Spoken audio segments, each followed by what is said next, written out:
বন্ধুরে বুখারী হাদিসে বর্ণিত আছে, বুখারী বর্ণনা হাদিস কানা এসেছে, আল্লাহর বন্ধু রাহমাতাল লিল আলামিন নবী ডাক দিয়ে কয় লা ইউমিনু আহাদুকুম হাত্তা কুনা হাব্বা ইলাইহি মিন ওয়ালিদিহি ওয়া ওয়ালাদিহি ওয়ান নাসি আজমাইন।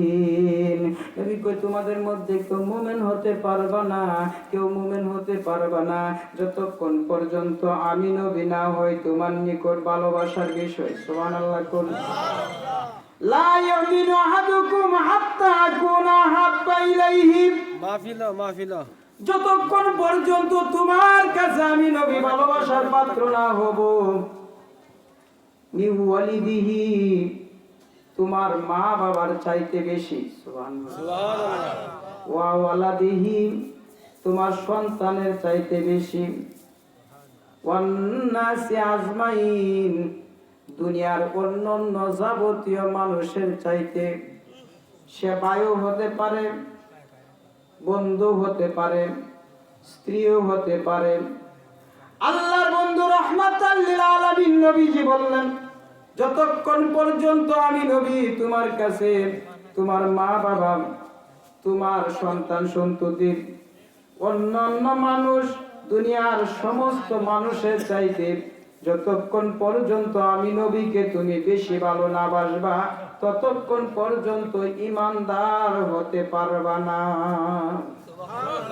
তাইলে ঈমানদার হতে গেলে নবীকে ভালোবাসতে হবে জীবনের চাইতেও বেশি। ওমর ফারুক রাদিয়াল্লাহু তাআলা আনহু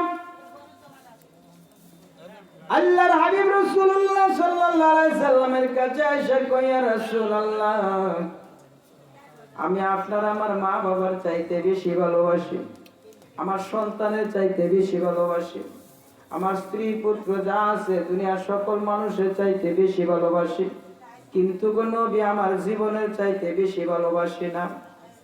আল্লাহর বন্ধু বললেন, উমর তুমি এখন পর্যন্ত পরিপূর্ণ ঈমানদার হতে পারছো না। তাইলে নবীকে দুনিয়ার সমস্ত কিছু এমনকি নিজের জীবনের চাইতে বেশি ভালোবাসতে হবে। কথা কোন ঠিক কিনা? যখন আপনি নবীকে বেশি ভালোবাসবেন তখনই আপনি পরিপূর্ণ ঈমানদার হবেন। তাইলে ঈমান কি? ঈমান হলো নবীর ভালোবাসা। ঈমান কি? বুখারী বর্ণনা দেখেন, বুখারী শরীফের মধ্যে ইসমাইল হাকিম কুরুজি, বুখারী শরীফের মধ্যে ইসমাইল বুখারী রাহমাতুল্লাহ আলাইহি লিখতেছে, হুব্বুর রাসূল মিনাল ঈমান, নবীর মহব্বতের নাম হলো ঈমান। জোরে কোন সুবহানাল্লাহ।